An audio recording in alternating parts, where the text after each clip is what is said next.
Bonjour et bienvenue sur ECPod. Un podcast réalisé dans le cadre de la campagne #AdoPavAvendre d'ECPad France, une campagne faite par des ados, pour sensibiliser les 13-17 ans à l'exploitation sexuelle. Dans cet épisode, pour comprendre quelles sont les initiatives de prévention et pourquoi elles semblent peu efficaces, les ambassadrices de la campagne interrogent des professionnels de la mission métropolitaine de prévention des conduites à risque de Seine-Saint-Denis et de la MIPROF, la mission interministérielle pour la protection des femmes victimes de violences et la lutte contre la traite des êtres humains.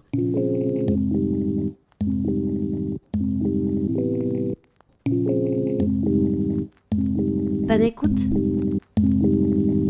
ECPod. ECPod. ECPod. ECPod. ECPod. Bonjour à tous, je suis Djeneba et je suis aussi accompagnée de Lina, de Kenza et de Lilia. On est toutes les trois des lycéennes âgées de 15 à 17 ans. Aujourd'hui, nous sommes avec Emmanuelle Meunier et deux représentantes de la MIPROF qui sont Cécile Malassigné et Jessica Gourmélène.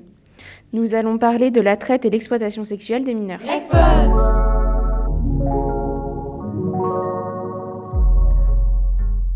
Alors, ça fait déjà un bon moment qu'on est en train de préparer cette campagne. Et c'est vrai que jusque-là, il y a toujours quelques petits points qui, pour nous, ne sont pas très clairs. Et notamment le manque de prévention, en fait. Et on aimerait en discuter un peu avec vous. Donc, on est toutes lycéennes. Et c'est vrai qu'avant de commencer la préparation de cette campagne avec ECPad France, on n'avait pas entendu parler de traite ou d'exploitation sexuelle sur les mineurs ou tout court en fait. Donc il y a un vrai manque de prévention dans les collèges, les lycées ou même dans la rue, dans les transports, peu importe le lieu. Comment vous l'expliquez, que ce soit Emmanuelle Meunier ou mesdames? Si vous êtes capable de l'expliquer. Oui, évidemment.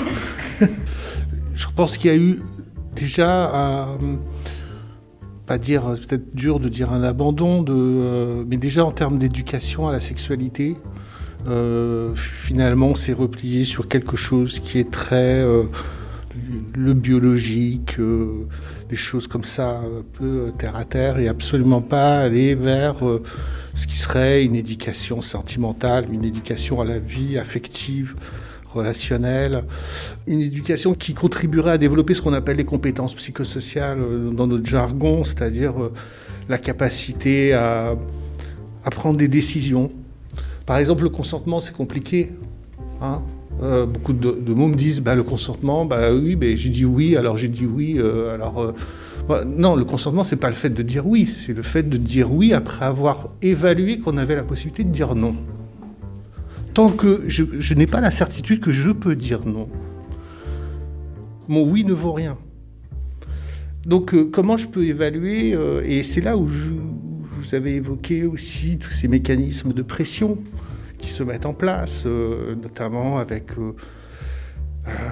le revenge porn, la sextorsion sur les réseaux sociaux, des rapports de pression qui peuvent exister, aussi des phénomènes de groupe. On s'incite, t'es cap, t'es pas cap, où finalement on n'a pas vraiment la possibilité de dire non.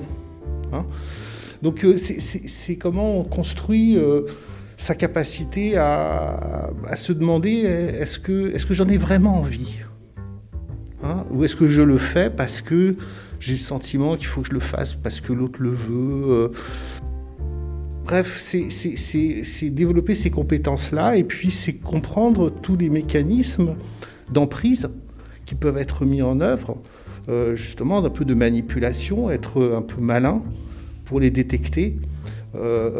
Savoir que quand il y a des cadeaux qui sont faits, c'est un cadeau, c'est quelque chose qu'on est libre d'accepter, de ne pas accepter, et de toute manière, il n'y a pas de contrepartie. Un cadeau, c'est un cadeau.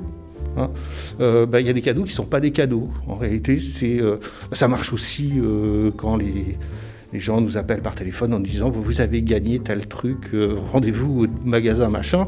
Bon, il faut être un peu malin. On sait bien que si on va au magasin, d'abord le cadeau on l'aura pas, et puis ou on l'aura à condition d'acheter ceci, cela.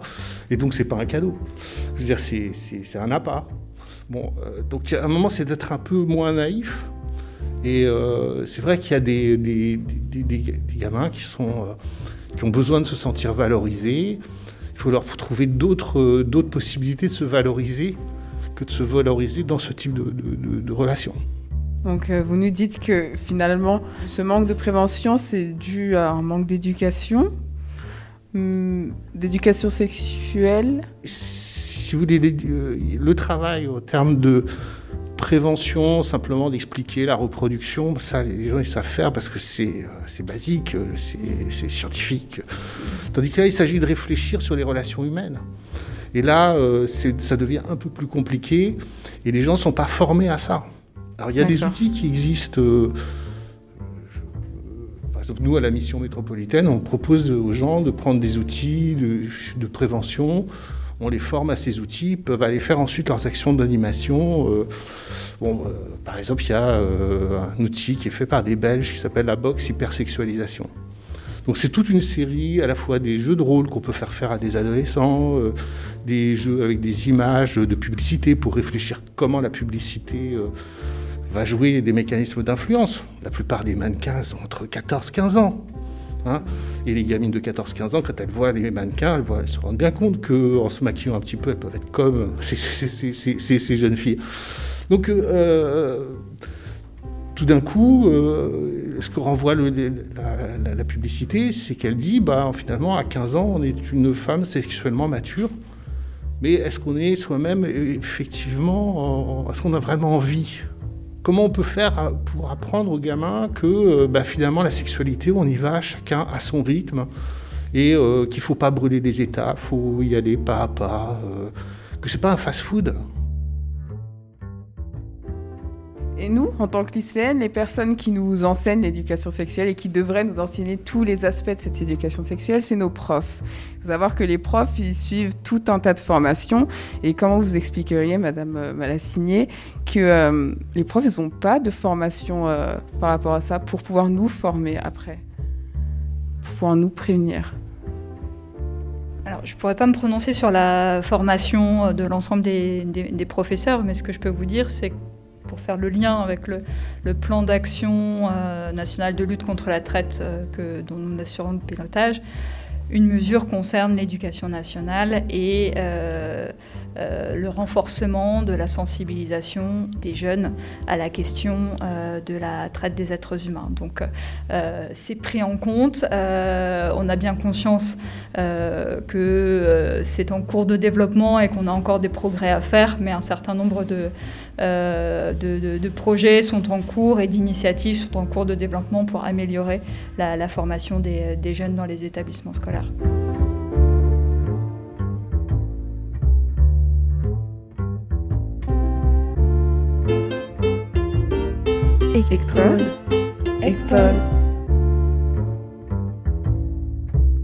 Si on en revient à la sensibilisation, est-ce que vous auriez des informations primordiales à faire circuler aux jeunes qui pourraient nous écouter ? D'apprendre à être vigilant sur les réseaux sociaux. Le téléphone, c'est à la fois l'outil qui va permettre de passer des annonces, d'entrer en contact avec les clients, que c'est avec ça qu'on va réserver la chambre d'hôtel ou l'appartement Airbnb, et que c'est l'outil qui va servir au proxénète pour contrôler si la gamine est bien au bon endroit et de pouvoir la localiser. Bon, donc en fin de compte, c'est un outil à la fois de logistique, un outil de contrôle, et puis comprendre que cette facilité, c'est pas parce que c'est facile à faire que c'est légal et que c'est pas dangereux. C'est pas parce que c'est poster une photo, finalement c'est pas très compliqué. S'inscrire sur un site d'escorte, c'est pas compliqué. Mais récemment, comme ça, il y avait un môme qui disait, c'était des élèves de 5e, il disait, ouais, moi je me suis créé un profil sur Tinder. Alors, l'éducatrice un peu étonnée, toi t'as 13 ans, Tinder, si c'est facile. Bah oui, donc t'as mis quelle date de naissance, t'as pas mis ta vraie date de naissance pour avoir appris. Bah oui, c'est trop facile. Il dit, quand tu communiques avec quelqu'un sur un réseau social, tu crois que c'est compliqué pour quelqu'un de 40 ans de se faire passer pour 14 ans? Si c'est facile pour toi, c'est facile pour lui aussi. Voilà, c'est d'avoir un peu ce genre de truc dans la tête. On croit contrôler, avec ces outils, nous donne une certaine puissance. Mais en même temps, ça peut aussi servir à des gens pas bien intentionnés, donc d'avoir des réflexes d'autodéfense, d'autoprotection sur les réseaux sociaux, qu'on ne partage pas tout et n'importe quoi. Et puis aussi comment soi-même on peut être amené à faire du mal à d'autres sans trop y réfléchir, en relayant une image d'une copine qui est en se disant elle est trop nulle, etc. Mais c'est une image qui est compromettante pour elle. Voilà aussi, c'est comment on peut aussi apprendre à se protéger les uns les autres. Justement, vous avez dit que c'était souvent des jeunes isolés, un peu perdus, seuls, vulnérables. Si nous, ou les auditeurs qui nous écoutent, si on est confronté à ce genre de situation dans notre entourage, si ça arrive à un ami, comment on doit réagir? Qu'est-ce qu'on doit faire? On sait ce qu'il ne faut pas faire. Parce que souvent, il ne faut pas essayer de faire avouer aux gens qui sont dans la prostitution en croyant que parce qu'ils ont avoué la chose, ils seront libérés. Souvent, on peut braquer les gens en les forçant à avouer des choses qui portent atteinte à l'estime de soi. Par contre, on peut leur faire comprendre ces mécanismes. C'est-à-dire comment on est mis en dette par quelqu'un, comment on devient redevable à quelqu'un, et on peut faire comprendre les mécanismes qui sont à l'œuvre dans les réseaux sociaux. J'envoie des nudes, des choses comme ça, mais ensuite, ça peut être utilisé par des personnes mal intentionnées. C'est aussi nous, soi-même, prendre l'engagement que si on reçoit une image ou une rumeur, on ne la colporte pas nous-mêmes. Aussi, c'est aussi s'adresser à tout l'entourage, de dire on ne diffuse pas des choses de ce type-là. Alors, je dois mettre fin à ce débat, je suis désolée. Alors, merci à Madame Jessica Gourmelaine, à Madame Cécile Malassigné et à Monsieur Emmanuel Meunier d'avoir répondu à nos questions et d'avoir pu discuter avec nous. Et merci de votre accueil. Merci à vous. Merci à vous. Au revoir.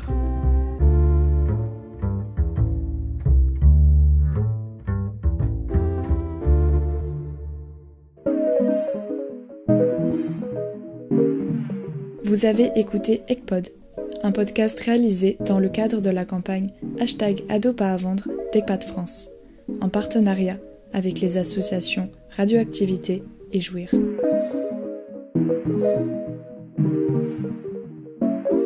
ECPOD.